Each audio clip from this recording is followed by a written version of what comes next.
let's continue getting political. Over my last two videos, I have analyzed the political platforms of both Trump and Kamala. You have also heard me say the following.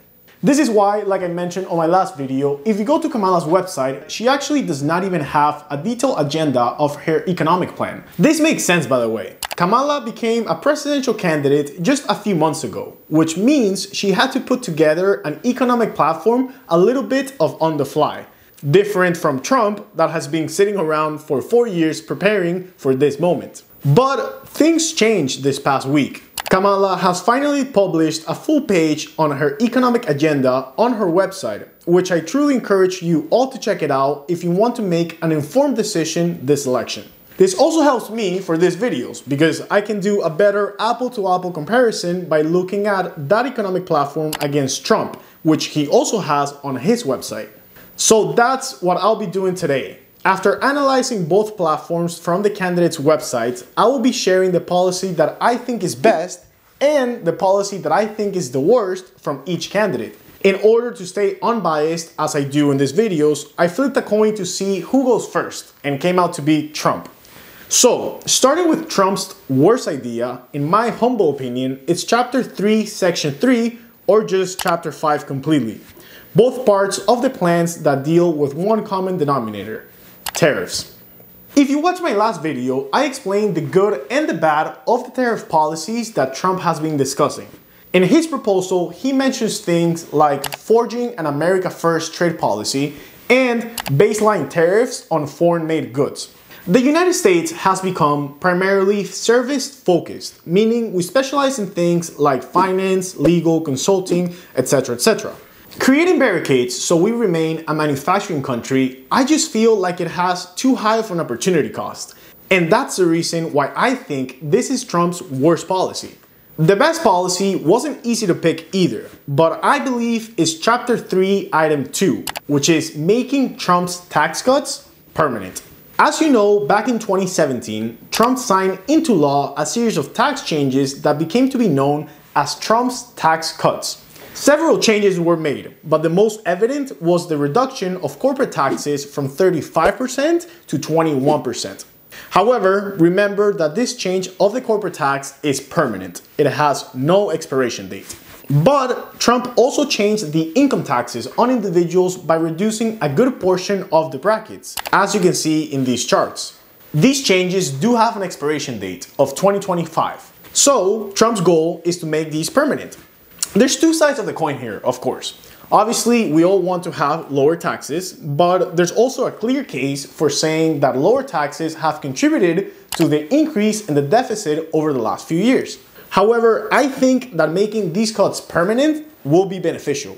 To start, the Democrats were not able or did not want to reverse these changes while they were in office. And we've now had these tax brackets for 7 years, so it's safe to say that people have gotten used to them.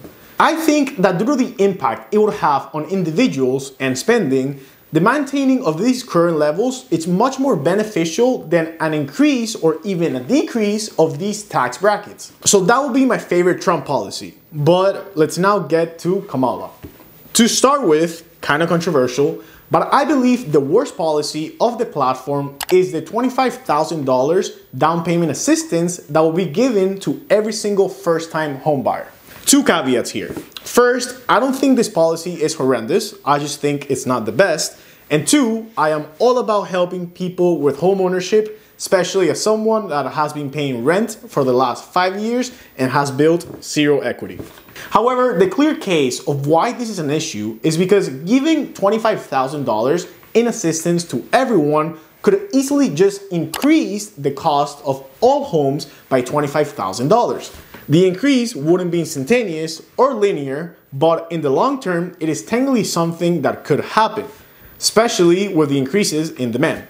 More importantly, there are a lot of programs out there that already help people with first-time home ownership. Programs like FHA loans that allow you to put close to 0% down payment, which provides guarantees by the United States, making it easier to afford a home without the need of the government fronting so much cash in advance.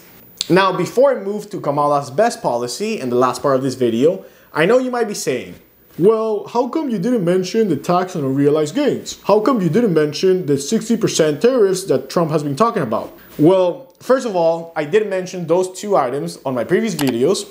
Check them out.